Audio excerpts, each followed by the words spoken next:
This episode is brought to you by PetImmune. PetImmune is an awesome company from California that makes natural probiotic supplements for cats and dogs. My question for you is, how healthy can our pets be if we're feeding them canned food that's the cheapest stuff we can get? They certainly are not getting the nutrients they need to be healthy as they can be. That's why I use PetImmune for Spartacus and Maximus, because my dog's got to get the best. PetImmune is a supplement that you mix into your standard pet food to help your pet's digestive health, immunity, and vitality. For 10% off, go to petimmuneonline.com and use the code ICE. That's PetImmuneonline.com. Offer code ICE. Please support them since they're supporting us. Upon initial contact with Ice-T's music, I had envisioned him to be an ill-mannered and psychologically unstable man with an extremely uneducated and barbaric frame of mind, whose raps displayed nothing but ridiculous jargon, shocking sexual audacity, and repulsive images of the ghetto. However, after further analysis of his music, I can deduce that he is the epitome of anti-disestablishment terrorism, who embodies the entire spectrum of the urban experience and struggle. But to make things more plain and simple to the layman, I find Ice-T to be the dopest, flyest, OG pimp, hustler, gangster player, hardcore motherfucker living today. To be honest, I am totally and completely on his dick. Welcome to the Ice-T Final Level Podcast, featuring your co-host, Mick Benzo, and your host, Ice-T. Hey, yo, what's up? This is Ice-T and Mick Benzo, and you're listening to the Final Level Podcast number 18.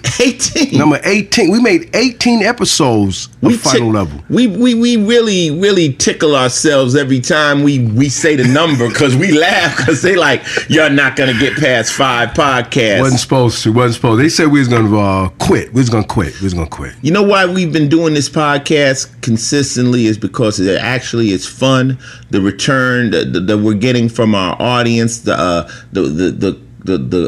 comments we're getting on Twitter, the way people are responding. I mean, people are very excited about that. People all over the world get to hear no question. In other countries too. That's the most important thing. Well, that's all over the world, Mickey. But it's other countries, man. I like to put it in country mode, man. Like Australia, Germany, South Africa. Yes, sir. Come on, yes, man. Sir. International. Yeah, that's what we are. International. So we're happy that you guys are enjoying it. Like Ice-T, one of my things is I will not whip a dead horse. If I'm doing something and y'all ain't feeling it, I will quickly stop and do something the fuck else. I'm not that guy that's gonna be up here talking and people like, Ice, man, shut the fuck up, And one of the beauties of a podcast is, the people that do listen really want to hear you. You have a very captive audience that are fans, are into what you're saying. There's no sane reason to listen to an hour of somebody talk if they don't want to listen to it that you hate. Exactly. So it's almost hater proof. You know what I'm saying? You know what I like about it though? I like when Combat Jack came up here, right? And he was talking to us. That was real fly. And Combat Jack, the reason we were so into Combat Jack is me and Mick, when we started this, the word was out, Ice-T, you might have the first, hip-hop podcast, or you're the first rapper doing a podcast. And, of course, I was excited. Well, later on, we found out Killer Mike had been doing one, down out of Atlanta. Respect to Killer Mike. But the biggest hip-hop podcast was the Combat Jack show. But he's not a rapper, though. He's not a rapper. But still, he was a lawyer. He's in the game. He represented a lot of acts, though. Yeah, but we wanted to find out who was over in our zone. So come to find out, the Combat Jack show. People like Ice, Combat Jack. So the word got out. People were telling me, go on his show.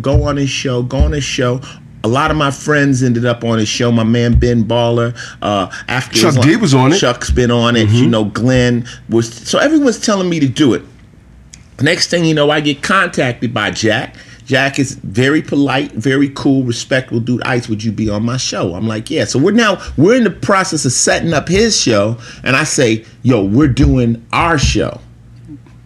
Dude showed up that day, like within 2 hours, he showed up and did our show. And that was love. I said, you know what? This is a real dude. So I went over and I did his show 3 hours, Mickey. 3 hours? I talked for 3 hours. Damn. On the Combat Jack show. I think that if you listen to that show, you'll never have to ask me a fucking stupid question, because I told every bit. You covered everything from A to Z about Ice-T. I talked about you. Exactly. Coco was on it. Coco was on it. We talked about everything. But, you know, this builds into my philosophy in podcasting is, as podcasters go, and this is a new genre, it helps when we show allegiance to each other instead of, you know, oh, well, I'm not cool with this person. I try to fight against that. I'm like, look, all us podcasters are in the same boat. This is a new thing. I mean, it's new to me. It's been around for a while. He's been doing this podcast for 4 years. 4 years. But I still think it's in its infancy.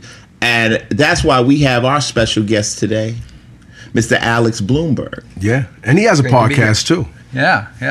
It's great to be here. It's really now, Alex, the word on the street is you are starting your new podcast, and you explain a little bit about yourself, Alex. So I worked until very recently for This American Life, which is one of the biggest podcasts out there. It's like always number 1 or 2 on iTunes. Mm-hmm. And then I also started this other podcast called Planet Money, and these are all sort of associated with NPR, with public radio, and so I decided, but I was like seeing all this stuff happen and seeing the audience numbers go up and seeing all the excitement and just what you're saying, like the engagement, like people when they download this podcast, they have to go through a lot of work to do it. They have to sit through and listen. So people are super excited, and I just was thinking like there's a business here to be built, and so I made the possibly foolish decision to leave my job and actually go out. I quit my job. I quit my job and I went out and I started trying to raise money to sort of capitalize this company that will become a podcast production company network. You know, they say, Alex, no risk, no gain. And even though you might have quit your job, you did. It's not like you immediately became dumb. It's like you still have the skills it took to hold that job. So if all things go wrong, you can go back. Go back. You're taking a risk to step into the podcast game along with us and a lot of other people. And we salute you. Well, thank you very much. It's really, you got to go out and you got to talk to investors and everything like that. And I was feeling so bad about myself just because I've never done this before. So I was like, the one thing I know how to do is sort of tell stories on the radio, tell stories in audio. So I started actually documenting the whole thing. So all my investor meetings, I would record them, and I would record the conversations with my wife about whether this is a good idea. And so that was our first, and then I've actually released those as a podcast. So you can sort of follow me creating the podcast company. He's the first dude to walk through my door. Now, we do the Ice-T Final Level podcast at my apartment over here in New Jersey. And it's funny because he comes walking through the door with a microphone and a recording device. So now he's got a big, long-ass mic, not a little mic. Yeah, that's TV. It's like a boom. Yeah, it's a boom mic. Yeah, boom mic. So he comes through my door, and I'm like, Mickey, this is my first time meeting Alex, so I'm like, who is this dude? What's going on with a microphone? I know, the weird thing is that's what actually makes me feel more comfortable, because I was having that stuff on, at least I know what I'm doing. Yeah, so Alex is recording us, we're recording him. This is going to be interesting, but we got Alex on the podcast today. We always happy when we have guests. We're going to help get his podcast bigger. He's going to help get our podcast bigger, and that's what fly people do. So how we do our podcast. We just talk about shit. Mm-hmm. Yeah. And so feel free to put your opinion in. On any of this bullshit me and Mickey are going to ramble about. What you just said, I think that's the entire reason I'm starting this company, is that I've seen that happen. Our whole plan when we launch our new shows is to get them on as many other podcasts as possible and go on as many other podcasts and talk about it. Because you see that effect, that network effect as like, what I say is that we are at the very beginning here. Like, it's not like you're not stealing audience from anybody else right Absolutely now. This whole thing is growing, and like we're all collaborators right now. You can listen to your podcast, my podcast, Combat Jack. You can it's at your free time, man. So people, all that old, that's corny, man. Oh, well, if they like you, they're not going to like me. No, that's not how it goes. Well, we're glad to have. Now, let me ask you a question. Have you been guests on other people's podcasts? Absolutely, yeah. I mean, well, so my my former boss, Ira Glass, who runs This American Life. So that's like massive. It's like millions of people download that and so I launched, that's how and he's really behind this whole effort. You know, I'm leaving, but he's like really happy to see me go. So our first episode of Startup, which is the podcast about me starting my podcast company, that was on This American Life, and that got us numbers. Started. Yeah, that got us numbers right away. We might need to get on This American Life. Mickey, goddammit, they got millions of followers. This episode is brought to you by Mailer's Aggressive Strength Testosterone Booster. They sent Mick and I some samples, and the stuff really works. Mick swears by it. So the way this works, it's unlike hormone replacement therapy or steroids. The Aggressive Strength Testosterone Booster increases your own production of testosterone by helping the brain communicate to the testes, or your balls, okay? It signals greater production of your own testosterone. In addition, Aggressive Strength blocks conversion of testosterone into estrogen and improves mood, focus, and ramps up the sex drive big time. This is also all natural, and that's very important. So go to www.aggressivestrength.com and use the offer code ICE for 10% off. That's aggressivestrength.com, offer code ICE.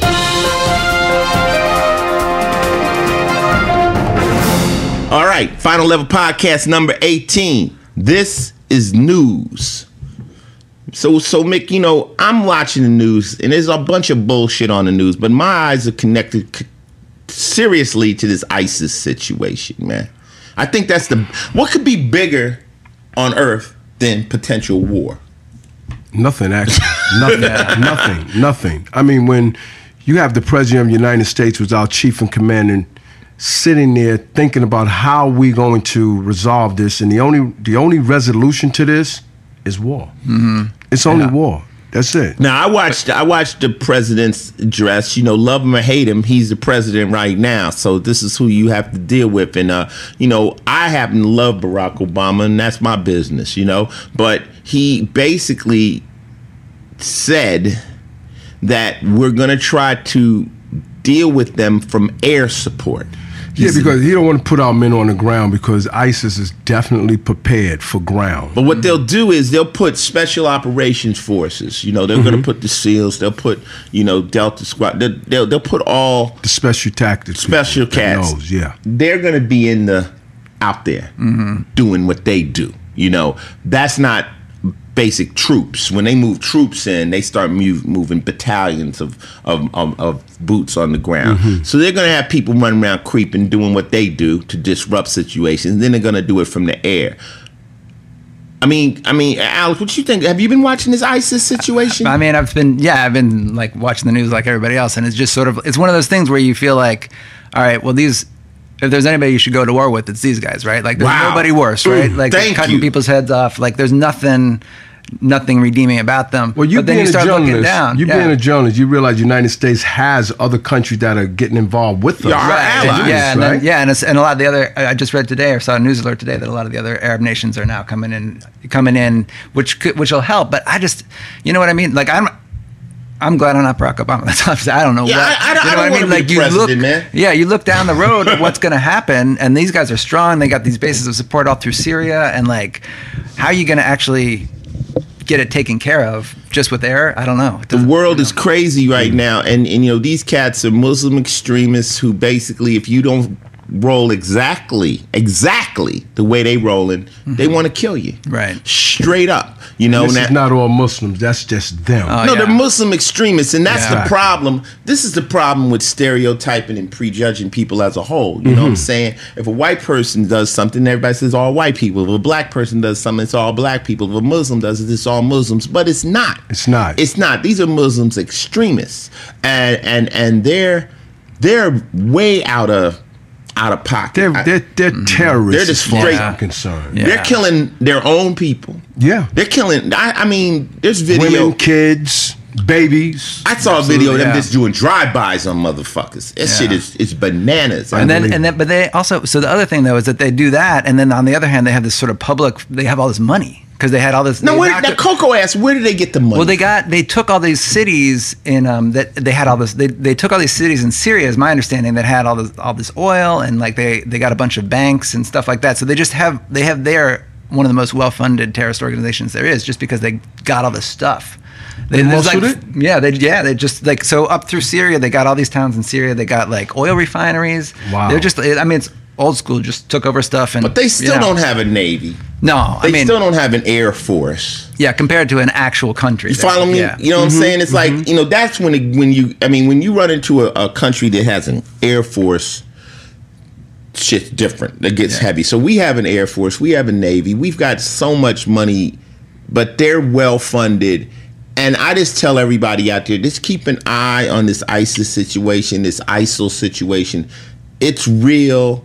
And if we thought we were dealing with some stuff in Afghanistan, this is worse. I know. Well, that's what's so shocking is like you thought Al Qaeda was as bad as it could get, and then these guys come along. Oh, they say they're going to plant a flag on the White House lawn, and they be popping shit like they're like saying, yeah, get at us, and don't threaten us, send troops. They're on some other shit. Yeah, they're on some other shit. So let's just hope that we can do this without losing a lot of American lives. But they have to be addressed. These cats aren't just going to go away. No, they're not. No, they're not. They're not going to go away. Not. Another thing in the news is we lost Joan Rivers. And that's a sad one. Very funny lady. Very funny lady. Very. And just like Robin Williams, I was fortunate enough to meet Joan Rivers. Actually, my family and her family competed in Family Feud. Yeah.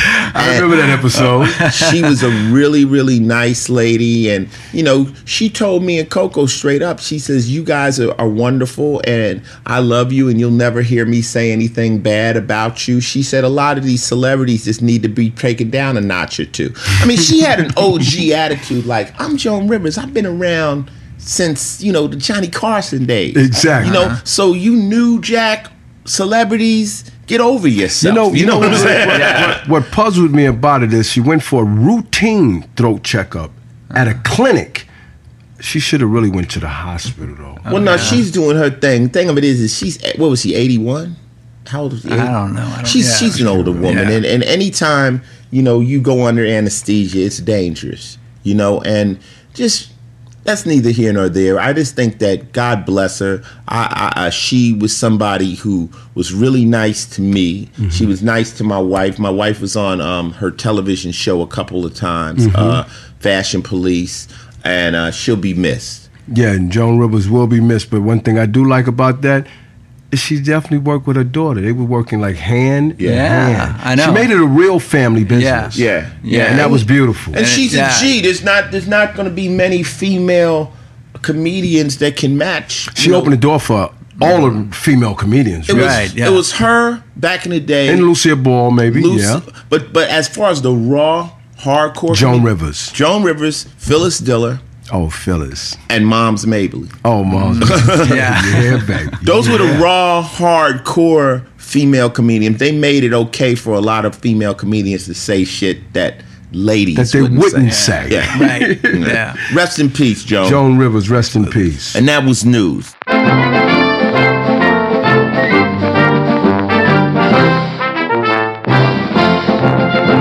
Hey, this is Final Level Podcast number 18. This is sports.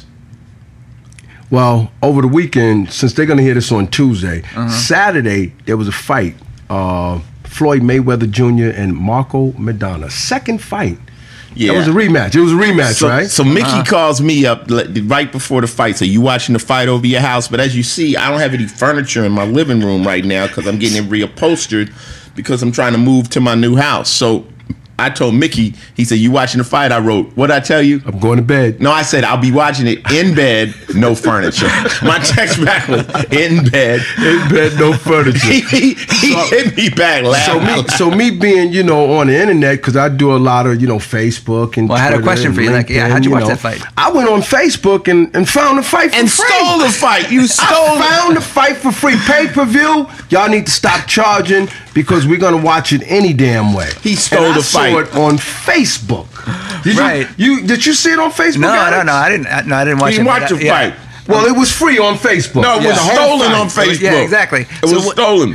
So the thing that I love is that you guys, I listened to what was it, Altucher? James Altucher was on? Yeah, James Altucher. And you guys were all lamenting about how like you can't make any money in music anymore because everybody's stealing the content. He's a hypocrite. Look at that. I mean, basically, listen. He's a hypocrite. Cyberspace gives you free shit. No, it's not free. My podcast is free. They listen to Mick Benzo and Ice-T on Final Level Podcast free. This is free. Internet should be free anyway, right? Do you pay for Google or man, Facebook, man? Well, it's not a question about what should. It's like, do you charge for your podcast? No. Well, then that's what makes it free. Did they charge they shouldn't for be charging it. Look, they charge they for already got right? He's gonna be arrested. You see that little disclaimer they have at the beginning of that thing? Now you just ratted yourself out. You snitched on yourself. Well, Facebook got to go down because Facebook gave it up when for free. The FBI pop up at your house. Don't call me talking about ICE. The feds is here, man. Don't call me. Nigga, build your own tunnel right now that you might need to escape. Well, anyway, I paid for it. I bought it on DirecTV. Mayweather won again. And, you know, people are always talk about the way Mayweather boxes. Mayweather is extremely fast.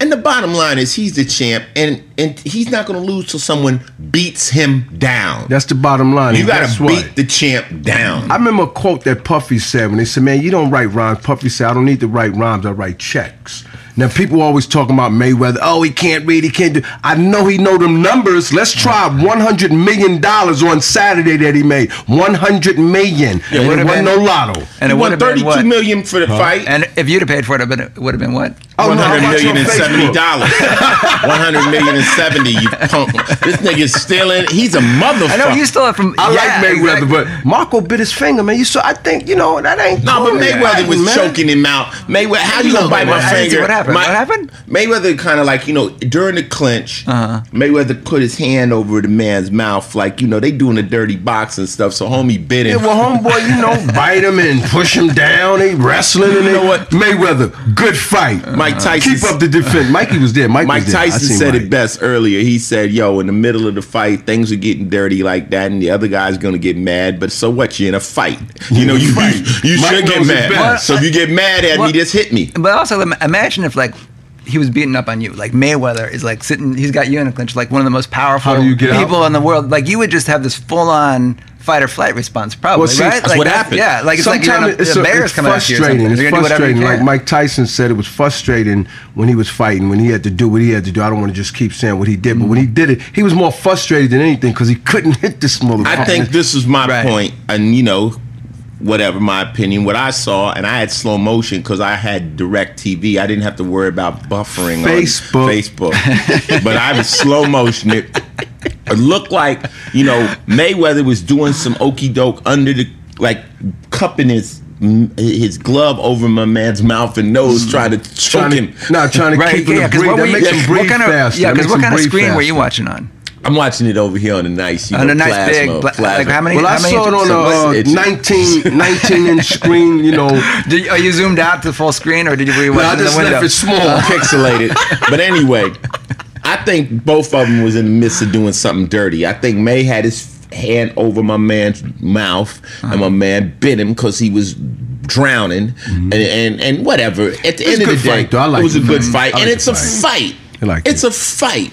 So people are gonna do all kinds of crazy stuff, and these dudes are not only pros; they pros at dirty fighting. They know how to throw that elbow. Tapes. That's how they watch the tapes. They know how to do that elbow shit. They know how to hold you down. They know how to make you beat yourself. So anyway, Mayweather won again, and I'm just wondering one good thing though. At the end, they interviewed him about Pacquiao, and he said he ain't ducking no fight. Pacquiao got to worry about the fight he got coming up next first and foremost. Don't worry about me right now. Worry about the fight that you have to take care. Then we can discuss that. Mayweather is not ducking anybody. I like Mayweather. I like him too. Keep doing what you're doing, baby. I like him too. He had Warren Buffett there. Chilling in the cut. The real money team. The real money team. Mayweather's over here. He's trying to get to. I think May's trying to make his first B. Yeah. He's trying to make his first B. Warren Buffett, he's sitting over there on 50 of them. 50 Bs. Just 50 chilling. Bs, not bitches, Bs. Yeah, big crazy. ones. Big ones. So it was cool, and sports is sports, and at the end of the day, it's entertainment. It's something to entertain us. It's blood sport, and we're in there watching, and I had a good time. And right it now, was we have worth the money I paid for We don't it, have Mickey. any heavyweights to watch anymore right now, so we got to stick to where we at. And guess what? Thanks, Facebook. And that was sports. Hey, yo, this is Final Level Podcast number 18, and this is TV. Now, I've been watching a lot of television. I come home, I'm Mr. TiVo. I get shit on TiVo. But every once in a while, I start watching the shit my wife watches. Coco's watching this shit right now called Monsters Inside Me. Now, this is like a show about people that get parasites in their head and in their body. And like you'll start off with like a mosquito bite, and then it'll grow into a bump, and then like fly larvae will come out of your face. Oh, that's funky, man. That's why I stick to my TV land and watch McHale's Navy. Yo, man, I'm talking about sandflies. That's pretty much the opposite. I think if you get the parasites coming out of your head on one end and then McHale's Navy. I'm loving my McHale's Navy, man. TV land.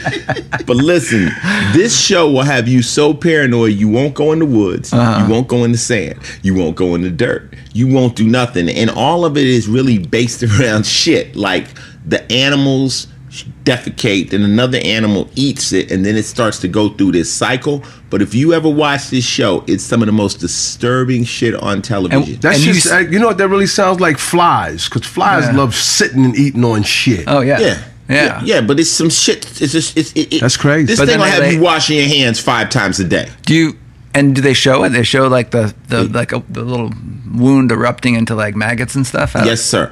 What I try to do, Alex, is I try to give my listeners shows they can go watch and be as weird as me. Wow. Check this out. Put it in. It's called Monsters Inside Me. All the ladies out there that listen to the podcast, this show will disturb you. It'll have you getting hand sanitizer. You will be nervous. You'll be worried about dust. It'll make you more worried than you are.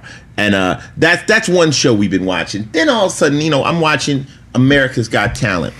And what I realized, Mickey, is I hate the judges. And I don't particularly hate those judges. Right. I just hate shows that have judges. Because I don't really know if the judges are valid. I don't want to hear their critique. I don't want to hear the bullshit. Like if I watch The Voice, I'll look at the singers, but I don't care what the celebrities are saying about it. And I think when American Idol first came on, I think the world was very caught into this contest shit. Yeah, that's definitely was. That's what it was. And I think it's played out. And everybody started mimicking what American Idol did with Simon. And like you said, it gets played out now. I like America's Got Talent, but like you said again, the judges. Who is a comedian and who is a talk show host to tell you what's really good and what's really bad? Right. Yeah. You're a talk show host. You're a comedian. Now there's 2 singers that are sitting there, but it's not all about singing on America's Got another Talent. singer and a model. You know? So. But I remember in the beginning though, when they first came out, like that was what was sort of exciting about it, was you'd see these people and then you get to hear the expert opinion. And it felt like an expert opinion, and that was what was exciting. It was like, oh, what are the experts going to say about this? And you would learn some stuff, and you learn how they think about it. I don't remember. Yeah, but now if they're not actual experts, thank God for TiVo. Yeah. TiVo allows you or you. Everybody, when I say TiVo, they go, I don't have TiVo, I have DVR. When I say fucking TiVo, I mean a DVR machine. Okay, God damn, it's clean. Fast forward. It's Kleenex, people. It's just it's clean. Thank you, Alex. It's fast forward. That's the best invention they've ever put out because you can just zip through shit. And I'm watching stuff and I just bam, I get to what I want and I care about. When he wants. And have you ever tried to like fast forward a person like you're dealing with somebody in real life? Can't and you do wish it. You go, can't do it. You can't do it unless you're my favorite Martian. You can't do it. But they show that on TV Land also. Hey, stop. So when I watch this type of show, I only watch the acts because I'm the judge. I watch it And when they're finished, I don't care what the so-called experts say. I don't want to hear their theory. I do the same thing. And then I just watch. I go from the juggler to the dog act to the balancing guy to the singer, and then I just fast forward. Exactly. Not interested in your comments. We're not interested in your comments. They are up there doing their best. What they can do. Now, if you can do better, come off your judging seat, go up there and out-sing them. Yeah, which is difficult. You know, and also, when you watch these shows, you see how many millions and millions of people are trying, and then they get to the last 5 or 6 people, and maybe 2 of them are talented. And I'm like, you went through 1 million people, and you got the 2 people that are it's rough out there. Well, basically, it's giving some of those people a platform too, because we're actually watching them on that station for 3 to 4 weeks, and we remember their names. And someone says they like what they see outside of what the judges are saying, and some of those people go on and get good jobs anyway. You know, when you are on American Idol, when you win, you're signed to American Idol. Yeah, no question. They sign you. Did you know that? I didn't know that. No, they own you. All of the reality shows get you to sign a contract, and then if they don't sign you, you can't. They get the right of refusal if someone else wants to sign you, even if you lose. You got to go to them and say, well, you know, Alex wants to sign me. Well, how much is Alex? Well, we got to get cut in, or we'll sign you. So they're claiming they made you a star. Yeah, right. Well, there's something to that, right? Something. But not everything to it, you know. It's like, you know, but see, the thing of it is, when you go on those shows, you're so desperate, you'll sign anything, right? And then, you know, you go off and you become a star. So those shows aren't only just shows; they're actually record labels, so to speak. You know, they're gonna own the winner. Whatever. Watch the shows if you like. I say fast forward through the judging, and you do the judging. That's just my opinion, and that was TV. Yo, this is Final Level Podcast number 18. This is movies. I just went and saw a cool movie called Sin City. Sin City. And it's the part 2. It's based on Frank Miller's comics, and it's a cool kind of effect they do where it's like they're inside of a comic book, but they're real people. Mickey Rourke got a big ass face, like prosthetics. And it's just Hey, watch that. Don't say, because remember, you was in Tank Girl, so stop. Exactly. So but I'm into that kind of stuff. You into that kind of stuff? Right. Oh, yeah. I don't do anything now because I got 2 small kids, so I never see anything. I don't. You gotta go to the movies. Get out a little. Believe me. Live life. Yeah, Live life. I know it. But no, I was huge into comics when I was a kid. I read all those. You saw Tank Girl at Ice Cream. Oh, yeah, right? I did. I actually did. With Lori Petty. Yeah. I was a ripper. But this. I was paying more attention to Lori. He thought Petty. Hopefully you were, Alex. He said he was gonna be a stripper. That's what I thought. A stripper? He said no, there was a ripper, not a stripper. Now you can hear that on the Comeback Jack show. Leave that for Comeback Jack Y'all show. hear me eating these Cheetos? Mickey brought me some Cheetos.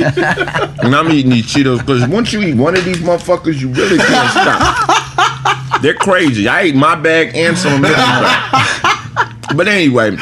So Sin City. Sin City Part 2, and my dude Chris Maloney is in it. Chris Maloney used to play on Law & Order. Yes, sir. Chris is in it. He plays a detective. I thought he was doing TV. Chris is living his life. Chris is living his life. And, you know, when he left Law & Order, you know, of course, our fans were heartbroken. You know, he's a great actor.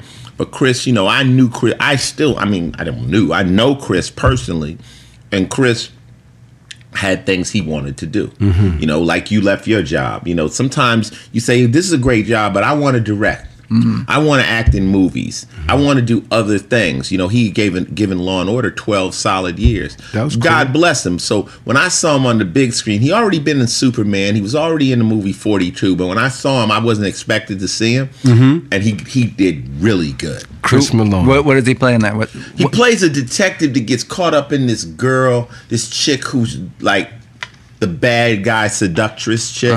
He gets open for her. She turns him out. Next thing you know, he kills his part. I don't want to give it up. Right. But some crazy shit happens, you know. And that's what's wrong when y'all go see movies. Y'all want to tell people about the goddamn ending. Can we go see Sin City? Go see Sin City. Chris Maloney is in it. And and it was a really good movie. It's one of those kind of, it's a comic book, but it's the way they did it. Robert Rodriguez did it, my guy. And the way it's shot, it's very unique. If you haven't seen the first Sin City, just go on the internet and look at the trailer. I don't get any money for these plugs. These are just personal things I like. And, of course, I'm going to promote something that my man Chris is in. Oh, yeah. Sin City Part 2, Mickey Rourke. It's good. It's nice and violent, the way I like my movies. Go see it. Sin City. In the criminal justice system, sexually based offenses are considered especially heinous. In New York City, the dedicated detectives who investigate these vicious felonies are members of an elite squad known as the Special Victims Unit. These are their stories. Podcast number what, Mickey? 18, baby. Number 18. And this segment is called SVU Behind the Scenes. Okay, so we haven't been talking about SVU for a while because everybody knows, if you follow me on Twitter or watching what I'm doing in the news, that I was on tour all summer doing my Body Count band, out with, Mayhem, out with Cannibal Corpse and Suicide Silence and all that. But now we're back on the set shooting Law & Order. We've been shooting for about 2 weeks now. We've got about 4 episodes in the can. And our season premiere is September 24th. And we're back going strong. Season 16, Mickey. You've been on 16 seasons you've been on? Now, I have been on, officially, I can claim 16 seasons, Alex, because I came on the last episode of the first season. So I get that first season, action. That's beautiful. Count it. So the season premiere actually starts September 24th. But people have been asking me, of course, what's going on. And, when you're on a show like this, they only want to let so many things go, so much information go. So I'll give you a light outline of what the new season is about, because this is behind the scenes of SVU. We have a new detective in the squad room. Okay, I'm not gonna say his name. I'm not gonna say, his. I'm just saying this is some of the things to look forward to. Can I ask you a question about Yes. that? What do they get? Do they get specific? Is it like in the contract, like you're allowed to say we have a new detective, but you're not allowed to say? How do you know what to say and what not to say? You know what? They tell us to use our best judgment. The show itself asks us, to refrain from too much, giving away too much on social media. But then they like us on social media. Right. So it's kind of like I just use my best judgment on what I should say. You ever get You don't, really give away much of the episode. You feed them that they should tune in. I want you to tune in. Yeah. Tune in. So we have a new detective in the squad room. Word is they told him he was only going to be here for 4 episodes, but they told me that, and it's been 15 years. It can happen. We have a new captain of all of SVU for the entire city, who's going to come in and pretty much take over Mariska's part as sergeant. So now there will be a new captain, kind of like in our office. Okay. And he's a well-known actor. Okay. That people are going to look forward to. So y'all dressing the show up a little better this year too. Then that's what's happening. This last season was kind of based on all the stuff that happened to us, all of us going through different trauma. You didn't go through any though. Nah, because I mind my own motherfucking business. You know what I'm saying? I spin don't get it and all that shit. I ain't all sensitive and all that shit. I don't care. I just want to solve the crime. You may get a breakdown this year. They got to get you a breakdown this year. Nah, I ain't It's got to be written down somewhere in there, man. Come on, man. They can't just keep you being a sane one and everybody got in trouble what, last Mickey? year. As it happens, the way the show is done, we don't really know what we're going to do. Right. Oh, yeah. Like I said, I just look in the script and hope I didn't get shot. And if I do get shot, I turn the pages real fine out to see if I bled out.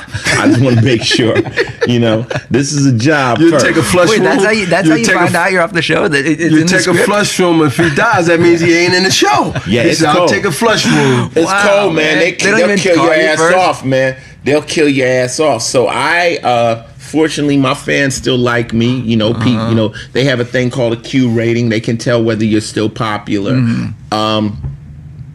But this year the show is more back to how do you say it? More back to victims. It's more, show by show about different topics and stuff. It's not really based on us as much.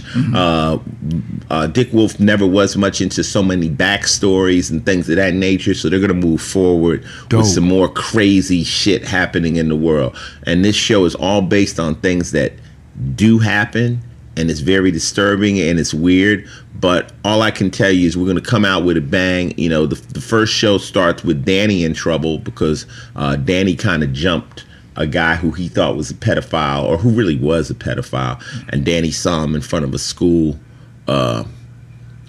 playground and, you know, went in on him. But all these things that are happening out now in the streets and all these things that are going on with the police, oh look, you hear police sirens? Mm-hmm. Motherfuckers listening coming to the show. They're coming in now. Our writers will address them throughout the season, but we kind of do it the way SVU does it.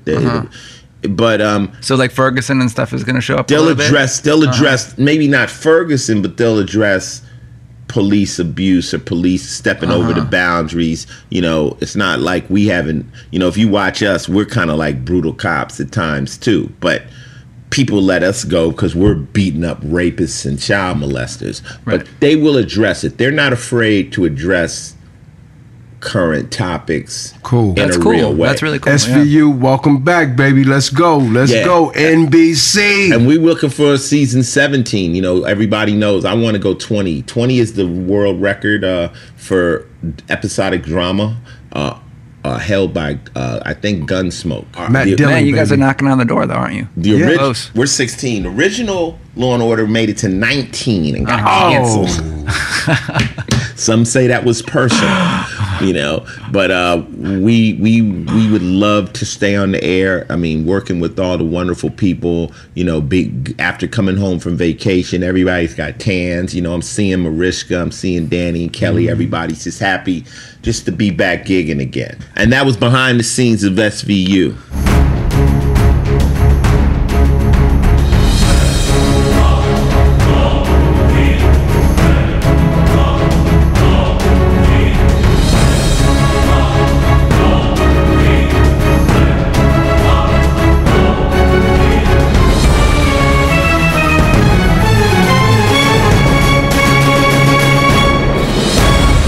Hey, this is the Final Level Podcast number 18, and this is games.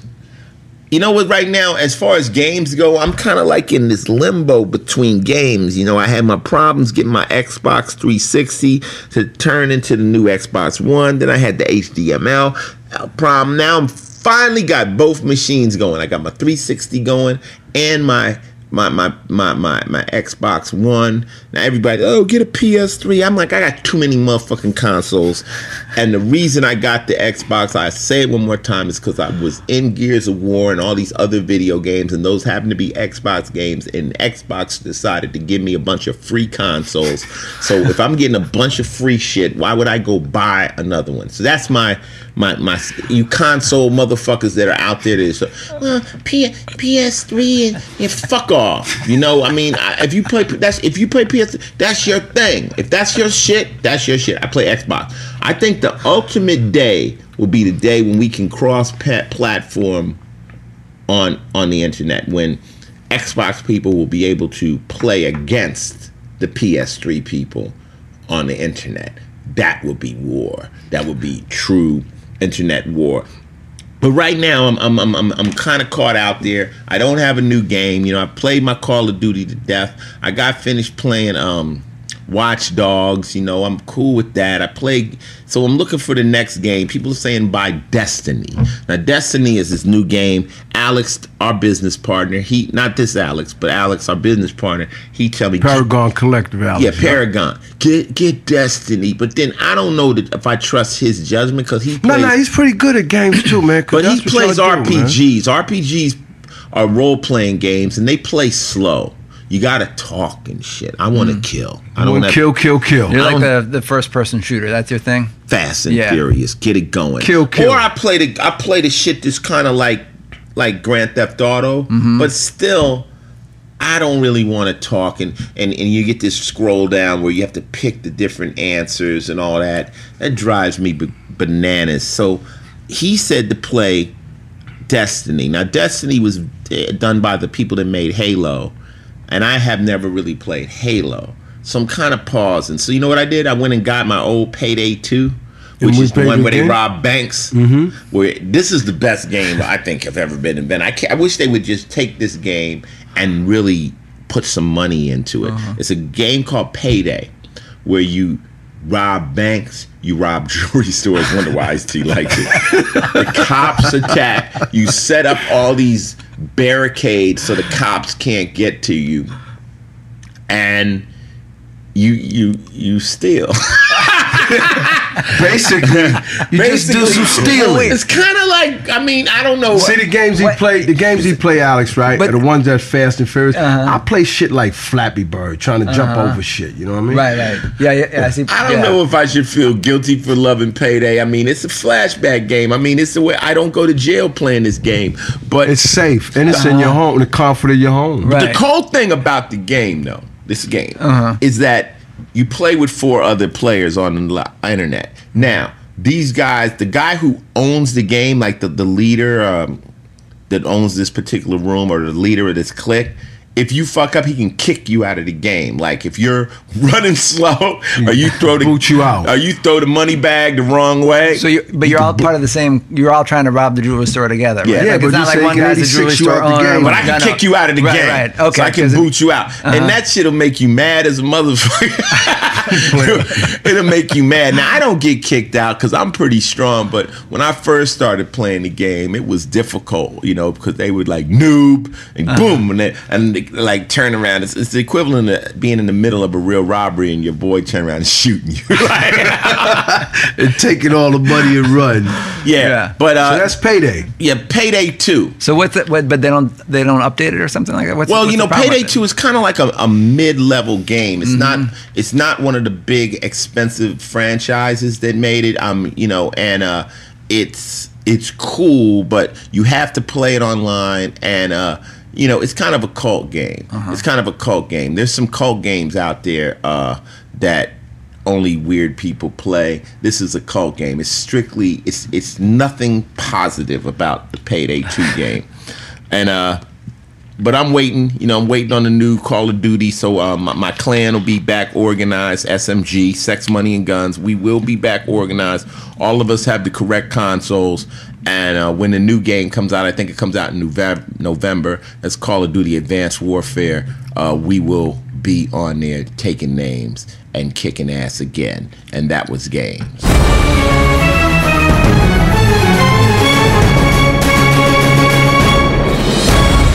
Everybody knows I love my dogs, Spartacus and Maximus. A lot of you listeners already know all about them, as well as how important they are to me and Coco. They came on the Mayhem tour with us. They toured the world with Coco, and that is a huge part of our family and our lives. That's why I supplement their dog food with Petamune. Petamune makes natural probiotic supplements for cats and dogs that helps prevent your pet from getting digestive disorders, itching and scratching, and excessive shedding. Petamune also promotes and helps your pet's digestive health, immunity, overall health, healthy weaning, as well as skin and coat health. Essentially, Petamune makes sure your beloved pets have enough intake of the important nutrients necessary to keep them healthy. Go to PetamuneOnline.com and use the offer code ICE for 10% off. That's PetimuneOnline.com. Offer code ICE. Please support them, since they're supporting us and our pets.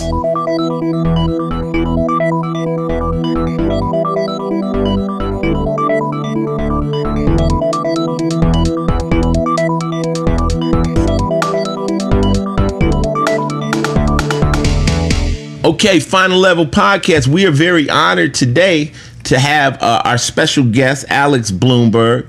And, he comes walking through my door with a microphone, headsets, and some recording device. And, I look at him and he looks at me. Mickey said, "This is our interview." And I'm like, "Who?" He says, "Alex Blumberg." I'm like, "Is this the mayor's son? Who the fuck is coming in my house?" And, really quickly, he said, I work with NPR, and I've done a lot of great interviews on NPR. So we're happy to have you. But, Mickey, let's make our listeners more familiar with Alex Blumberg. Well, Alex Blumberg came, like you said, from NPR. He was also a producer of American Life, and he hosted Planet Money. Planet Money, yep. That was another podcast, correct? Yeah. At that point, you decided that you didn't want to work for nobody no more. Yeah, I guess so. Yeah, I did. I mean, I like the paycheck of working for somebody, but I felt like there was this opportunity to go to start my own company. So that's what I did. I quit, and so I've been in the middle of doing storytelling, and you were a journalist. That's the kind of podcast you have. Yeah. So it's like, well, I mean, this thing that I brought in here. This is sort of what I used to do my job. I go out. Lightsaber. Yeah, exactly. So I go out and I'm sort of like I'm a journalist, and I tell my stories through audio.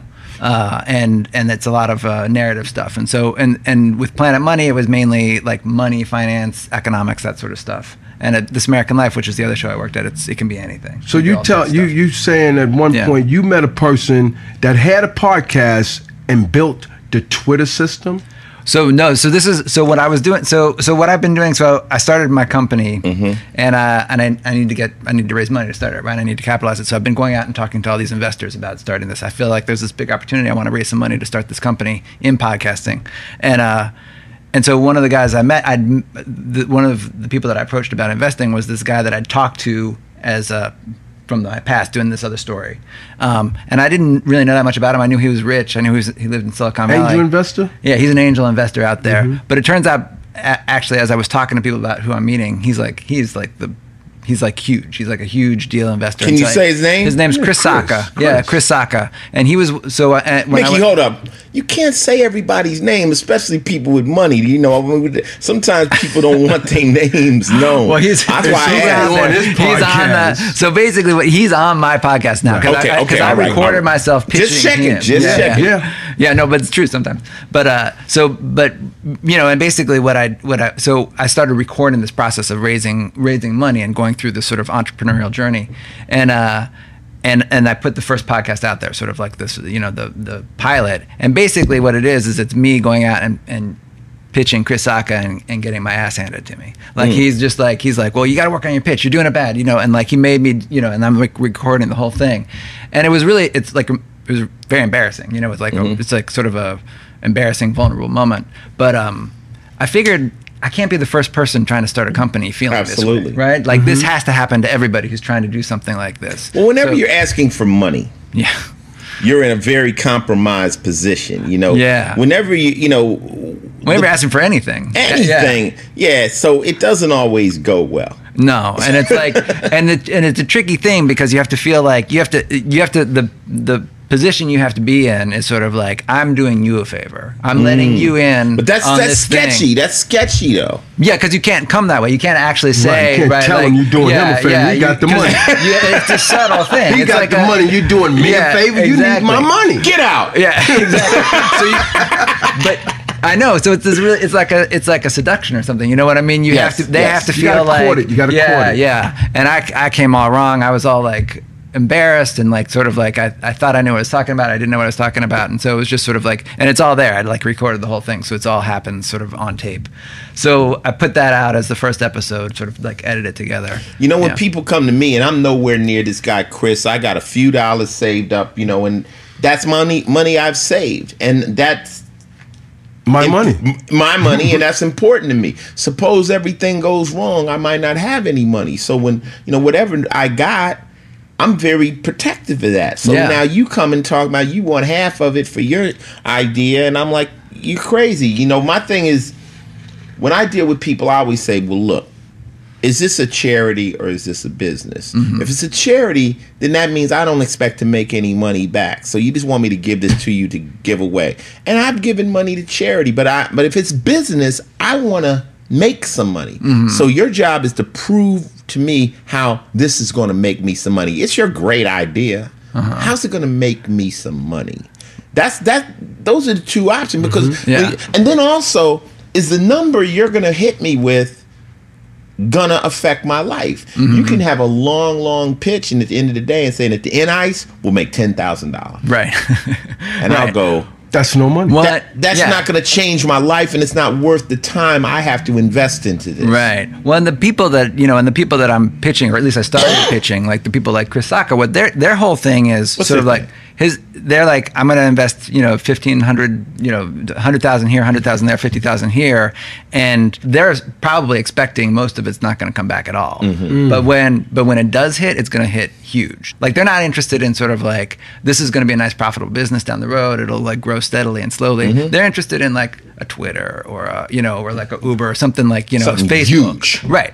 And so if you make enough bets on what's going to be the next Twitter, next Facebook. Now, let me follow it. See, because I'm learning now. This is money talks. Planet Money. I'm on Planet Money right now with him. You're always on Planet Money. Right. I got and it. Like, and so this guy, Chris, who I was pitching, he told me his story while we were talking. He told me his story, and what he'd started. His friend of his, he used to work at Google. His friend of his at Google came to him and said, I'm starting this thing. I need 25,000. He started playing around with it. His friend was Evan Williams, and the company he was starting was Twitter. So he invested 25,000 in Twitter, and then kept on, throwing in some more money, raised a bunch of other money from other people, tried to invest it, and so he just, that was a huge hit for him. Yeah, and he has a couple more. He had like Uber, Kickstarter. What was the other one? Oh, Instagram. So he's been in, But see, also, it's interesting that his initial investment was $25K. Yeah. You would have thought it was more, right? Exactly. Yeah. People come to me asking for 5 times that much to start their bullshit company. Well, Alex did. Alex over here, Alex Blumberg came out and asked for 1.5 million. Well, I wasn't asking all from him. That was like. He said, I gave 25,000 to Twitter. Now you asking me for 1.5. Oh, you probably got thrown the fuck out. But I mean, if I'm honest, I had that same mentality, which is sort of like, I don't have any money. You have so much money that this doesn't really matter to you. So why don't you just give it to me? And that's the wrong. Absolutely, that's a bad mistake. That's a bad attitude. That's right? His Absolutely. money. Though. Yeah, that's absolutely. his money. You can't think that way at all. And so, but that's.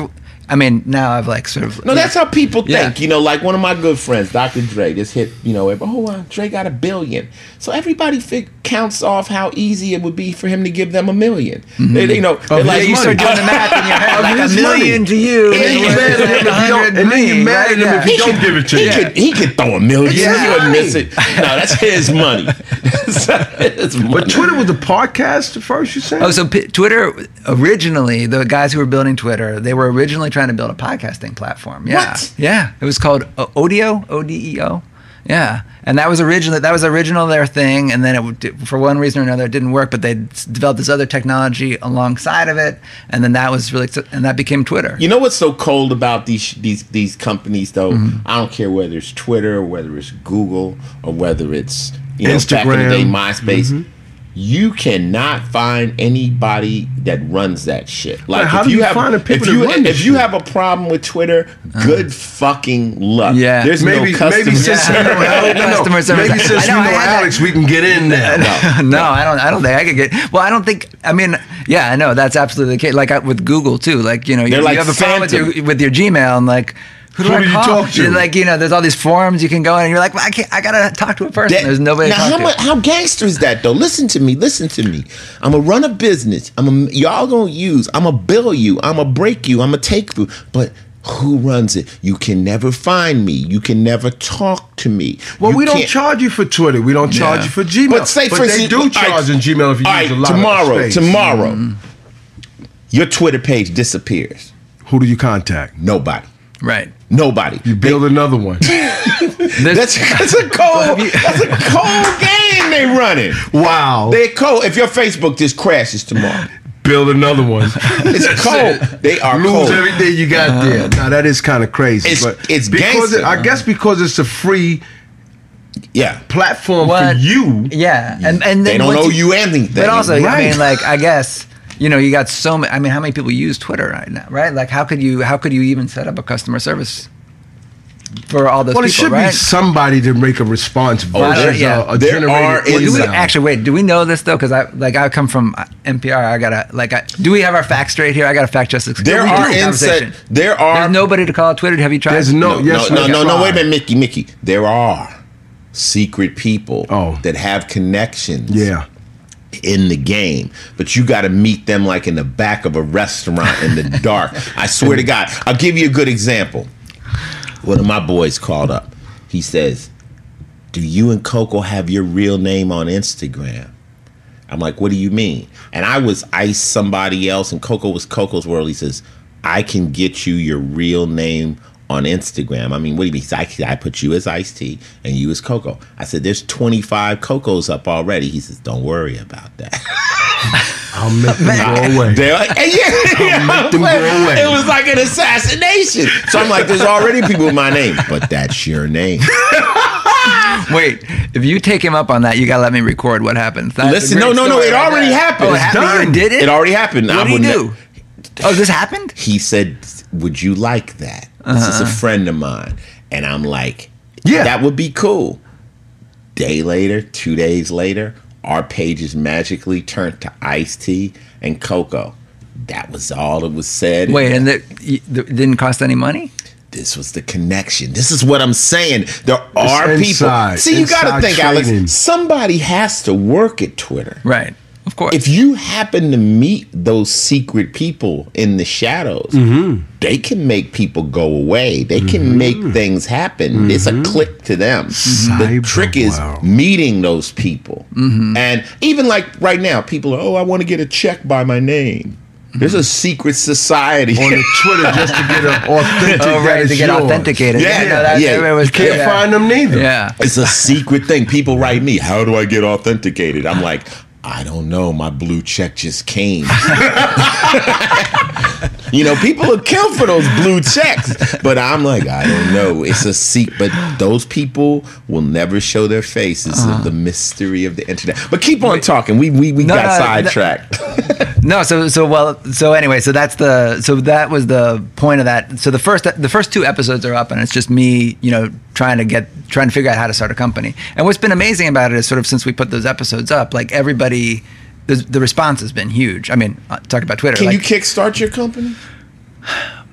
We did a Kickstarter project, slow. But it's like, no, it's not too slow. It's just sort of like, what exactly, I feel like a Kickstarter is great if you have an actual sort of project that you're going to do, but I'm starting like a company. It feels like you need 1.5 million, raise some capital. So you can sit around in your crib and figure out what you want to do. No, I have ideas. He says he has other. We have 3 shows in development. We got it all happening. In the can. 3 shows in the can.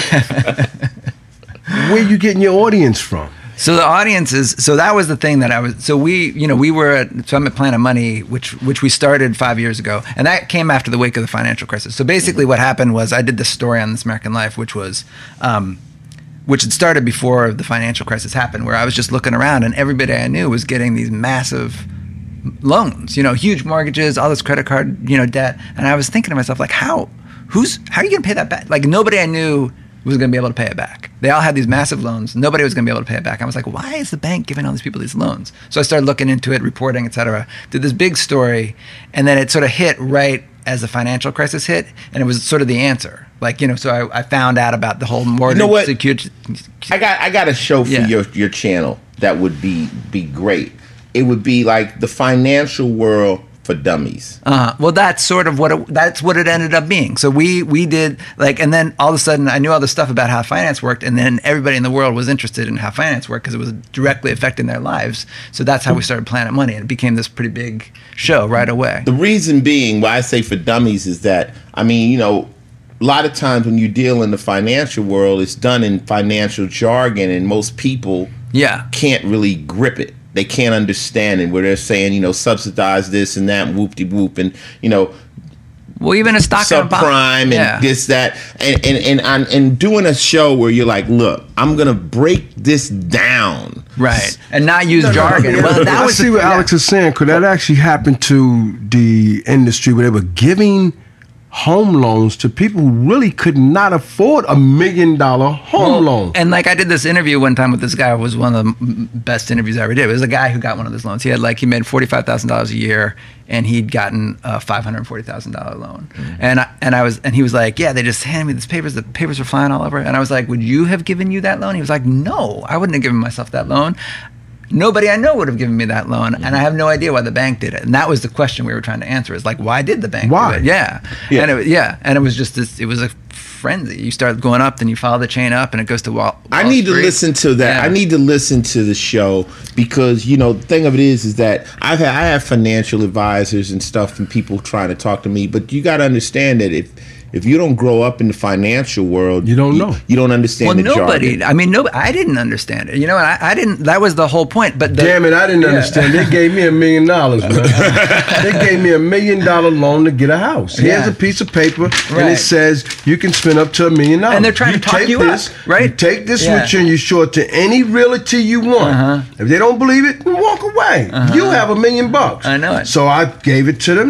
One person looked at it, and they like, I don't know. I'm like, well, this is only a $600,000. You know what? I don't even want this house. And then I went and I found me one that was $950,000. I said, here's my Right. paperwork, and guess what? It closed. I know, and they were and like this thing was happening that had never happened, where people they're arguing you up. It used to be you had to like, no, can I have 500,000? And be like, no, we'll give you 400,000. And then in that like really frenzied time, people would show up and they'd be like, you want 400? How about 500? How about 600? You know, they're arguing you up. They want you to take They more wanted money. you to take more money. It was this Why? crazy. They Yeah, want to put you in debt, knowing that you can't pay. Well, they're gonna get a bigger commission. It was because The commission, yeah, they're well, gonna they were. get their commission. No, hold up, Mickey. Let him talk because we don't know. Well, so the answer that we found was sort of like it all went.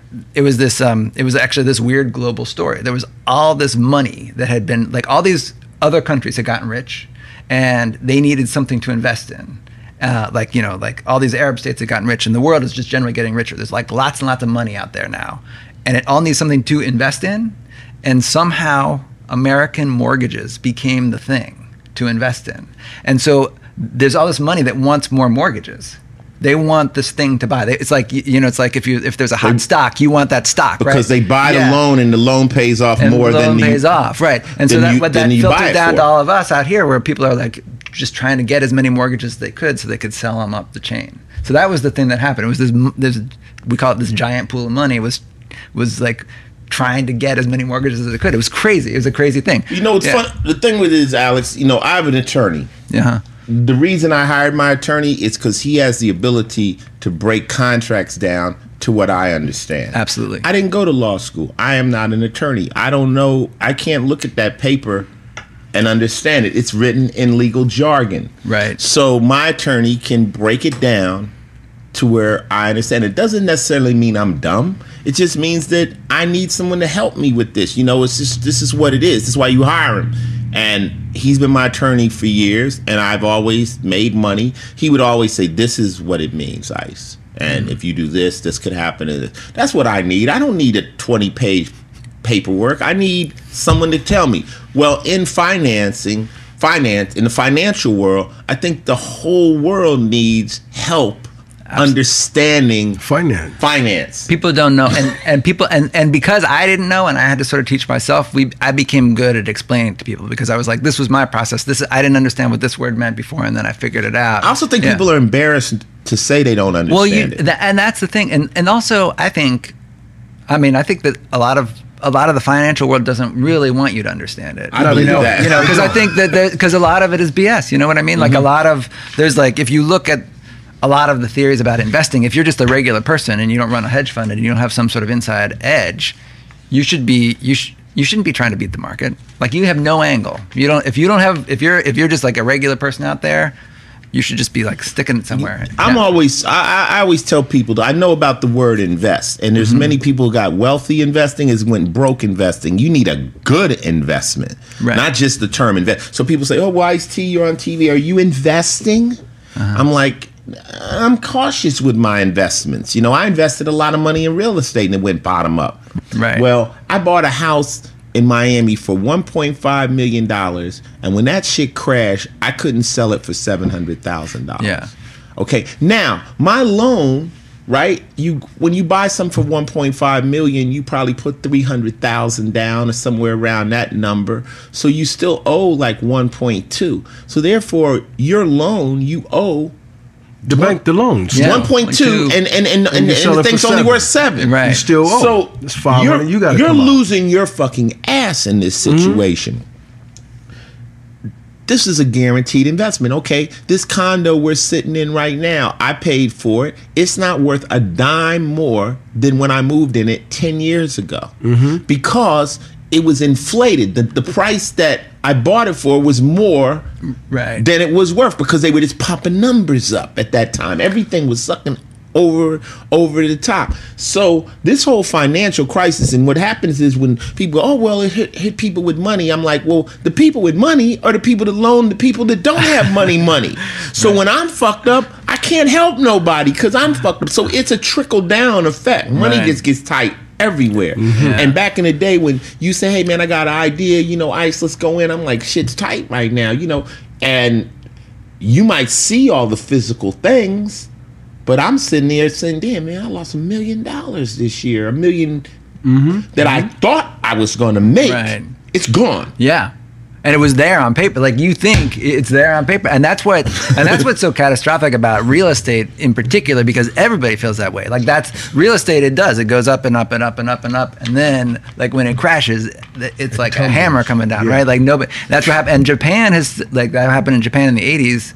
And they've like basically still never fully recovered. They're still basically right where they were. And I told this story to somebody. I said, my this little condo story. I got real estate in other places, but this was a condo story. And I tell it because it's easy for people to understand, simple numbers, And I called my guy who sold me it, and he says, could you put 3 in? It's going to go up to 2. You see what I'm saying? And then when you sell it, you're going to walk with 8. Right? Good numbers. Good numbers. I said, yo, man, I'm losing my shirt right now. This company says, Ice, I lost $48 million. Oh, I can't talk to you right now. He said $48 million. 40, because he's the developer and he's lost all these buildings. Yeah. Now these buildings that he thought people were going to move in for 1.2, 1.5. They're moving in 7. They're all down. Right. So I just had to hang the phone up, and everybody got hurt. The only way it didn't hit you is if you were flat broke, and if you were flat broke, you realize the people that used to be able to loan you $5 ain't got it no more. So it didn't hurt them like that. It didn't hurt them like that, but hey, $48 million. Well, then there's the bigger they are, the harder they fall. But then there's a lot of people who are still like living in house where they've been in foreclosure. They haven't been making the payments, but because the system was so messed up and it was like so frenzied, nobody had the paperwork right, and so there's all these buildings out there where nobody knows who actually owns the title to the house, and so you can't sell it, you can't get rid of it. So there's people who can just are living rent free basically. You know what, Mickey? You should see this movie called The Queen of Versailles. Oh yeah, you saw that? I gotta see it. I've heard it. It's a movie really about a guy who built this big. He's basically building the biggest house in the United States, and he was a timeshare mogul, and he lost his big hotel in Vegas because the whole thing crashed, and it just shows them going through it. Like the bigger they are, the harder they fall. Now these people were spending a lot of money that you can't really feel sorry for them, but you can actually see that this can happen to billionaires. Like I'm talking about like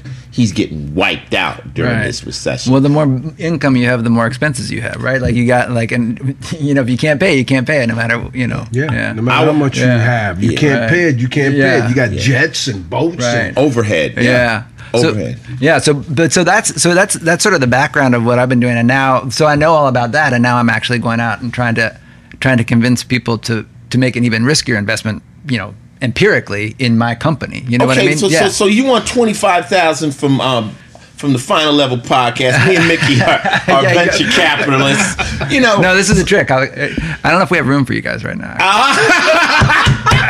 I love it. That's the trick. That's a hedge fund trick. I don't know we can get you in. But how is that going to make us some money if we invest? So this is the theory, right? I love it. I don't know if I can get you in. Go ahead. So there's huge growth right now in digital, right? Mm-hmm. Like you're saying, so when I'm at This American Life, I'm at Planet Money, I'm starting to see like really huge numbers and huge growth in the audience, like from the hundreds of thousands to the millions, over the last couple of years. And there's and so the ad market is actually pretty good. Like the CPMs you get on podcast ads are much higher than you get in other. So that's one revenue stream. And then because you have this audience that like loves what you're doing and feels really, really connected to you, there's a way of like interacting with that audience that can be profitable. And and that's where I feel like so you hear a lot of the comedians do it, right? Like the comedians have all these podcasts, and what they do is they say, I'm going to be I'm on the road here, I'm on the road here, I'm on the road here, and they sell out their shows. And that's just one Yeah, that's I got you. Hold up, Mickey. Hold up. I'm playing the devil's advocate. Right, I'm over here. I'm the investor. But I hear all that. That's a great theory. So when do we see a return on our $25,000? Well, see, you're not interested in the return on your $25,000 right now. Okay. What you're building. You're building the next generation of podcast entertainment right now. So what we are right now, we're in the middle. We're in the very, very beginning stages of a golden era of audio. Right now. So if you think about audio and if you think about what actually happened, right? So you had the golden age of radio, TV comes along, and like radio basically stops, right? You got Orson Welles, all those guys, and they're done. Everybody moves to TV. But now, because you got podcasts, you got people in the cars, you got people with their headphones. Everybody's walking around with earbuds now, and we're a nation of multitaskers. You can't watch TV and multitask. You can't read and multitask, but you can listen and multitask. And so there's all this. There's all these new habits forming around listening, and there's people who need stuff to listen to. And so I feel like right now we're just like a talk show is the very, very beginning stages, but I think there can be like scripted series, like a Law and Order serialized that you could be, working out. Back in the day, Orson Welles used to do that stuff, the shadow and all that. And that stopped. What I'm trying to say to Alex is this is really Facebook, Twitter, and Instagram, because right now Facebook, Twitter, Instagram is FREE, right? So people go on there every day. They got billions of people tuned in right now. Right. There's, a billion people tuned into Facebook and a billion tuned into Twitter typing. And it's free. What Twitter does is get ads and charge because they can say that we put it on the front page. And once the person tunes in, he's going to see, I'm just going to make up a name of priority. He's going to see the priority. That's ad money. But I feel like ads are absolutely one revenue stream. But I think with like the great thing about podcasting is that I think that's just one. And I feel like if you have this connection with your audience, you know what your audience likes. Your audience likes what you like. If you give enough of them like something that they can buy that they're going to want to buy, that's associated with your show, like either you write a new song, you can say, hey guys, you can download this for 99 cents or whatever. That's 100,000 people. That's 100,000. And then you start none of it is sort of like gone are the days where you can just release an album and everybody has to go to a brick and mortar store and plop down $15.99 to buy it. Like that's over. And so so it's always going to be like being a little bit more scrappy, looking for every different single, all the different revenue opportunities that are out there. But it's all about like you and James Altucher were talking about, like it's a free world right now. And what you got to do is you got to like convince some percentage of your audience to pay for something. This is what I see. And they're going to steal my ideas because every time I just sit back and come up with and I forecast something. But I see a day where almost every artist will have their own podcast. Now, if I had my own podcast, it would almost be like my own radio channel. So now, because it's my podcast, it's the Ice-T channel, and I play all new music on there and everything. And you're just starting to really focus your fans closer and closer. Then when you tell them to make that purchase, they probably will.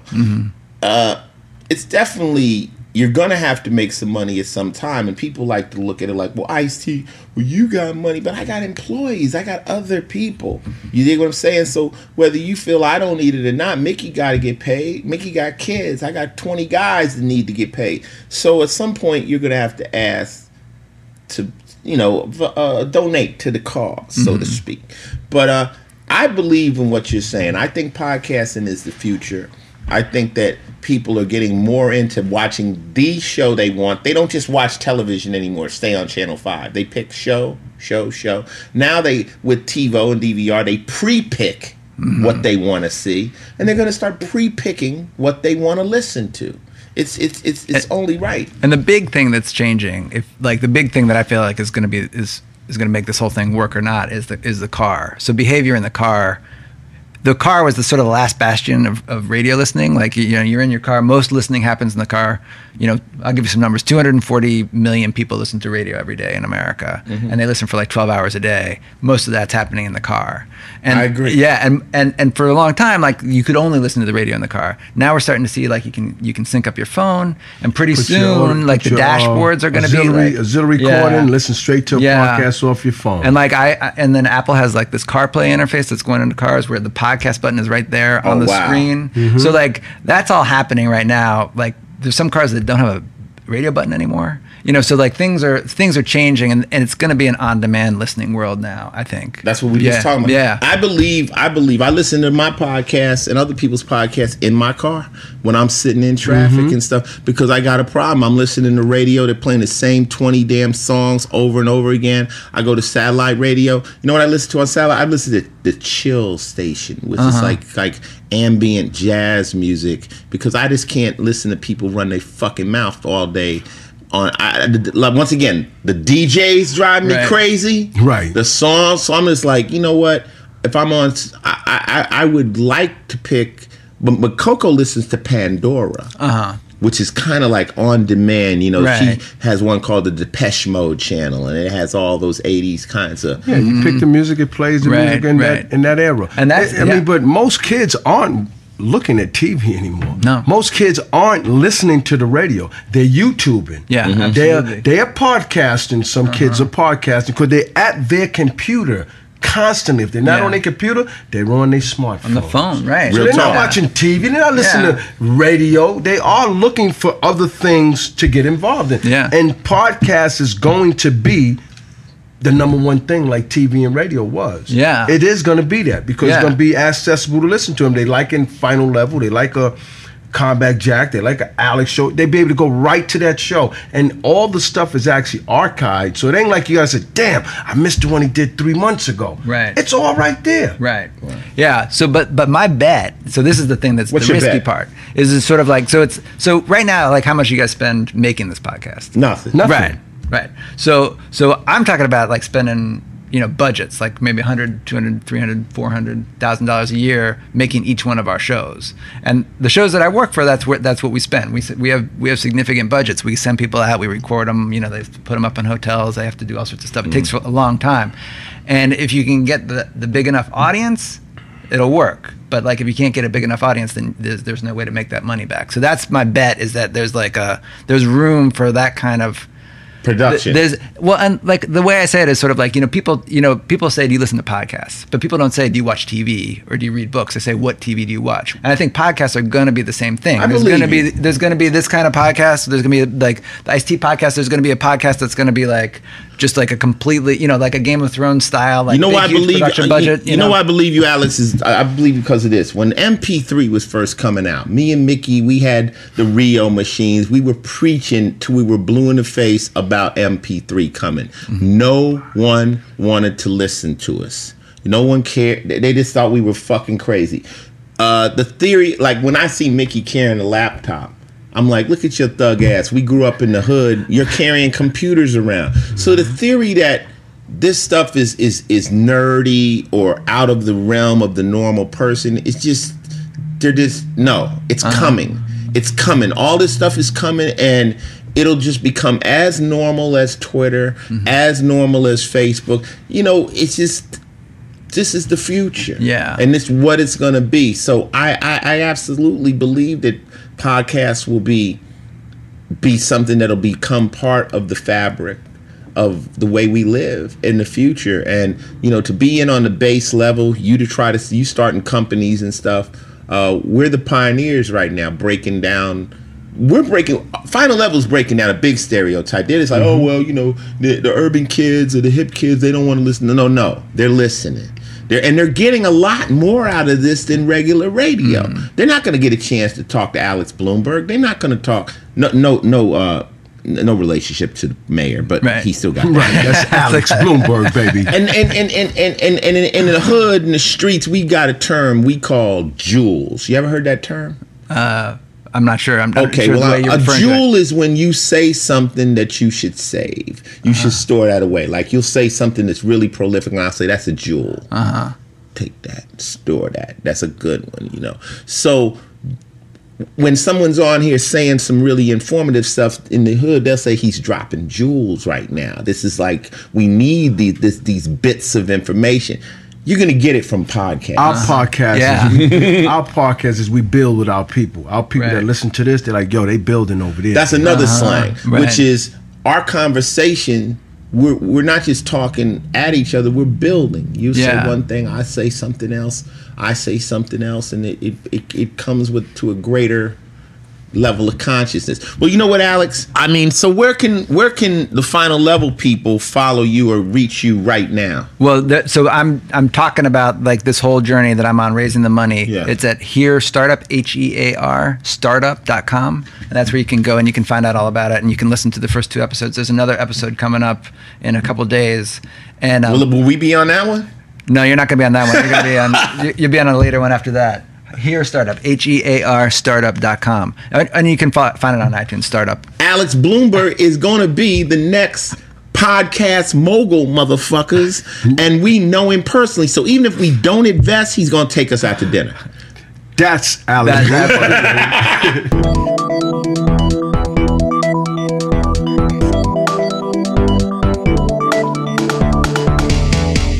Hey guys, as I always say, real strength is a strong body and a strong mind. That's why I strongly recommend Mailer's Aggressive Strength Testosterone Booster. As I mentioned earlier, they sent Mick and I some samples and the stuff works. Mick swears by it, and we highly recommend that you check it out. Unlike hormone replacement therapy or steroids, the Aggressive Strength Testosterone Booster increases your own production of testosterone by helping the brain communicate with the testes to signal greater production of testosterone. In addition, Aggressive Strength blocks conversion of testosterone into estrogen and improves your mood, focus, and definitely ramps up the sex drive big time. So you can only imagine what Mick Benzo's been up to, all right? Increase your strength, build muscle, lose fat, and enjoy a sex drive like when you were in your 20s by adding Aggressive Strength to your regimen today.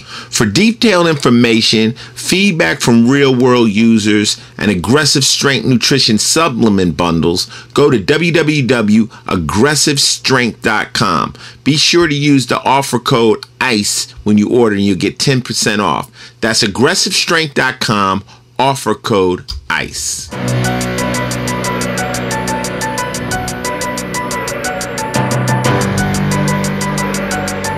Hey, yo, this is podcast number 18, Final Level. Mickey, believe it or not.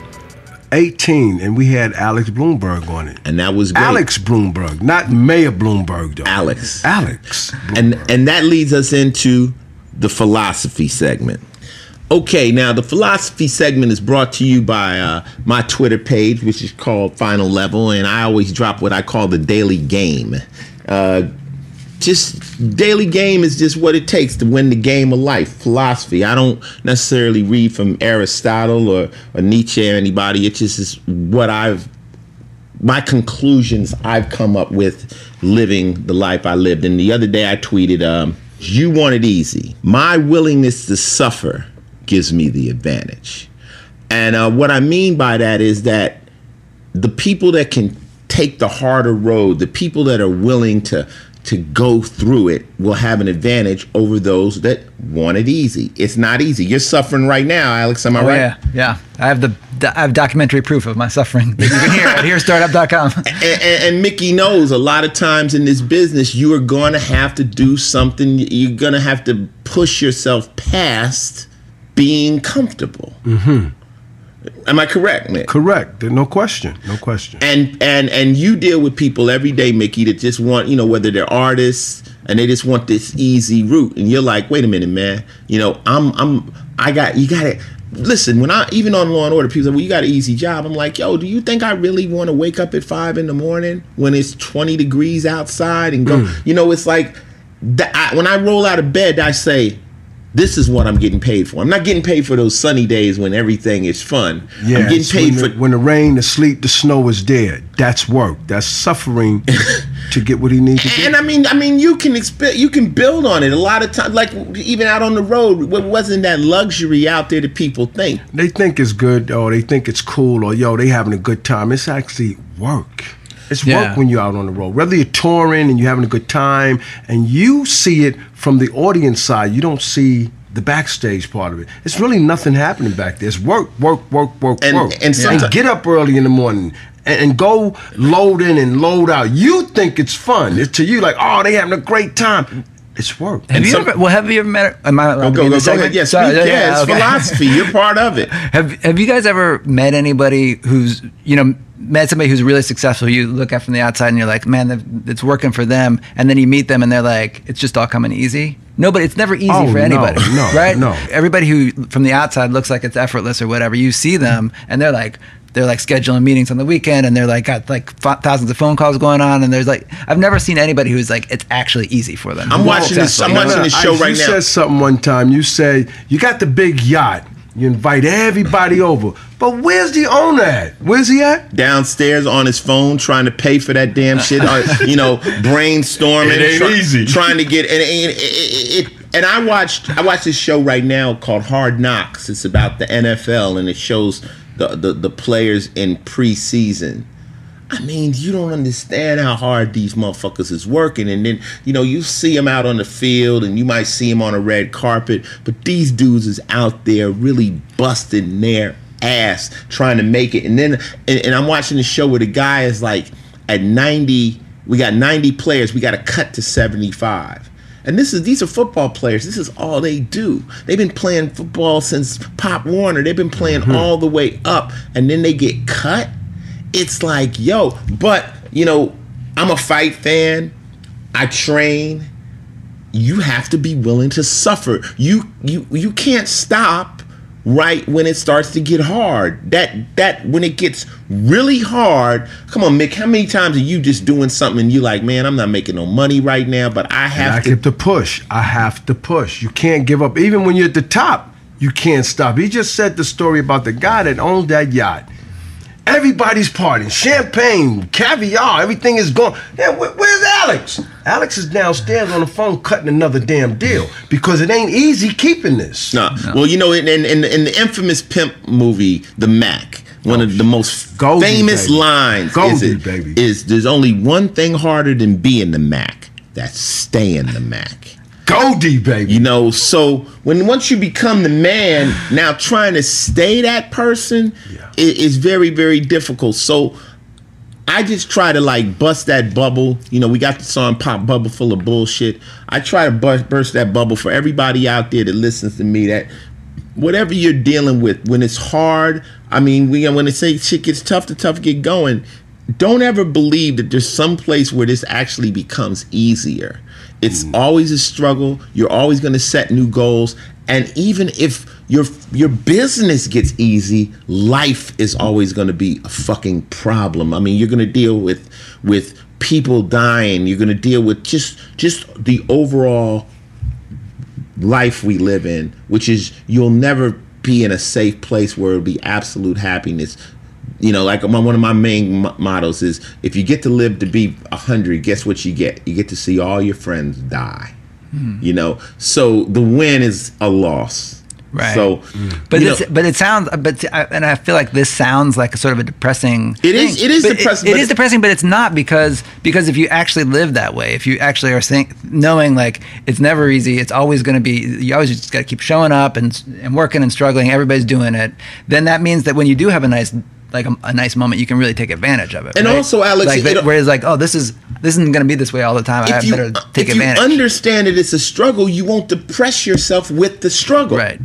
You won't depress yourself with the struggle because it's a struggle. Right. You might not have hit the jackpot yet, but it's a struggle for everybody. You will get depressed. The way I don't become depressed is understand it's fucked up for everybody. And that's sort of what, level. and on a certain level, that's what we're supposed to do, right? That's what, when we were all running around the jungle, we had to, you got up every day, you didn't have anything to eat, you had to go get something to eat, right? That's sort of, now we have all this, now we can eat pretty easily, but we still have to, I think we have sort of a need a little bit to, struggle. Once you don't struggle or suffer, once you get to this point that, where everything is done for you and you don't have to work and this, that, and the third, your body and your shit can just start to deteriorate. It's like, your ideas go down, you probably will get fat, you just, and it's not money. It's just you have to be willing to be in unhappy places. You have to be willing,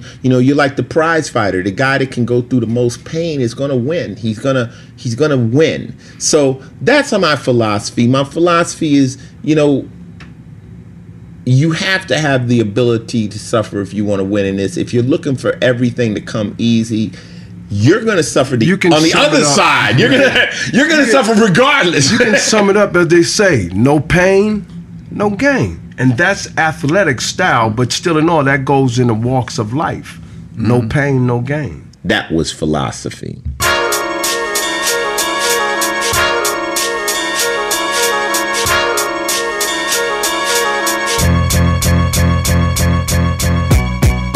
Hey, so this is Final Level Podcast number 18, and this is music. Now, trip off this. I just got finished doing a song. They're doing this album where they connect metal artists with new pop songs. Okay. Now, you know when we were out on the Mayhem Fest, we became good friends with the kids from Texas, Upon a Burning Body. Yeah. UABB. This is a bad little. These guys are young, but we saw them decimate the crowd. Yeah, they got something every day. They got something going on. They're a bad band. What's it called? Upon a Burning Body. And they're like some young kids out of Texas, but they're just hardcore and they're badass. So I became friends with them. Little Ice, my son, was on tour. He became friends with them.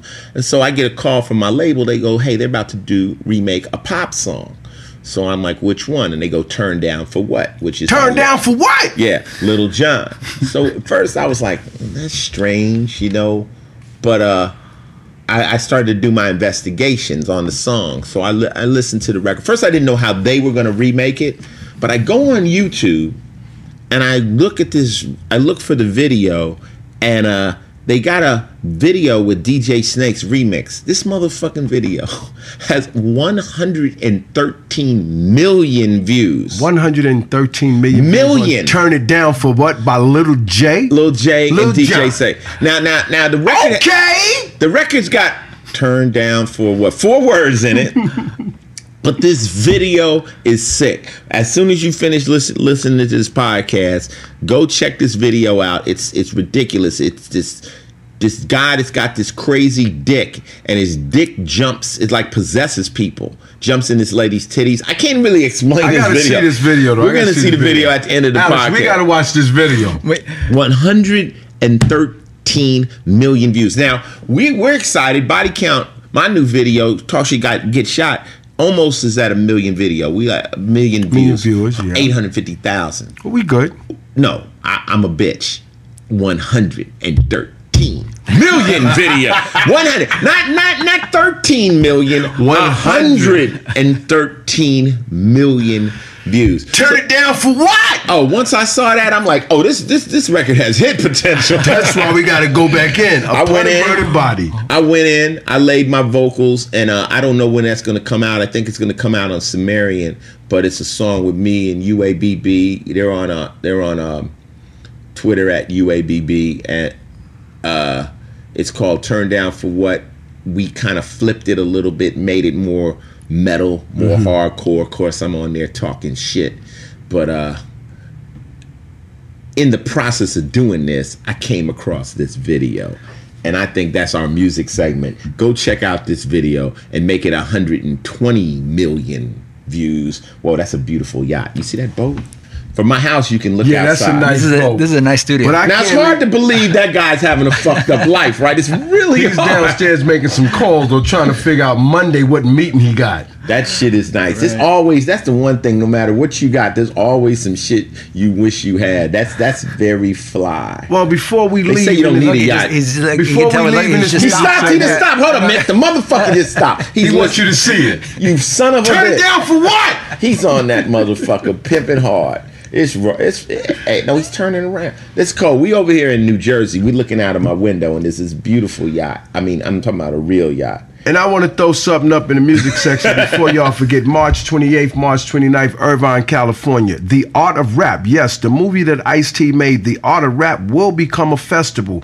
Over 50 artists will be there. March 28th, 29th in Irvine, California. Just keep you posted. The Art of Rap is coming. We're going to keep you posted during the podcast. This is Mickey's baby. When we did The Art of Rap, we asked about getting this tour together. Early in the podcast, as we talked, it was an idea. And then after coming off Mayhem Fest, we connected with John Reese of the Mayhem Fest. And he's helping us organize this tour. It'll be coming out March 28th. You're going to hear more about it Holy shit, this is a good bill. It's a really good bill. We ain't gonna say no names. Yeah, yet. we ain't kicking in no names on nobody. The art of rap. Remember the name. If you get the call, please take it serious. You ain't gonna want to miss it. Me, PE. There's a lot of dope people on this tour. You can't say anybody on this list. No, we don't want to. We gonna tease them a little bit with it. We don't Not hear even that. one of them. Not even one. Well, which one you want to say? Well, you got like 50. Name one on there. Here. Which one you like? Well, the first one up here, Public Enemy. Like, There you go. Say no more. Yeah. PE. Oh man. Don't believe the hype. Yeah. So Alex, we about to sign out on the podcast. Anything else you want to plug or say? Or? No, I mean, just I would love, come and check us out at hearstartup.com.